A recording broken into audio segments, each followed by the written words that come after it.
7-8 foot পানি উঠছে এখন বর্তমানে 6-7 ফুট পানি উঠছে, রাত্রে তার বেশি হবে। যে এখন আবার বর্তমানের পর থেকে আর এটা দেখা যায় না, এরকম পানি আর হয় নাই। আমরা তো আল্লাহ বয়স হচ্ছে, আমি 60-59 বন্যাও দেখছি, আল্লাহ আমার দেখাইছি, কিন্তু এখন তো এই 91 পরে আর এরকম পানি আর হয় না, এখন বেশি হয়েছে।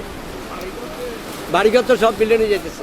ডমেক্স টয়লেট রাখে ফ্রেশ 100 ফ্ল্যাশ পর্যন্ত, তাই ব্যবহার করুন ডমেক্স ফ্রেশ গার্ড।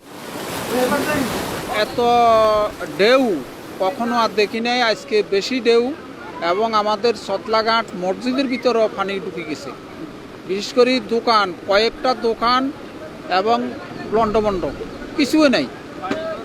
এবং বাড়িঘর তো আছে সবাই, বেড়ির বাইরে যারা আছে প্রত্যেকটা ঘরের ভিতরে পানি। ঘূর্ণিঝড় রুমাল, এটা আমার বয়সে আমি আর এই বন্যা বাতাস দেখি না।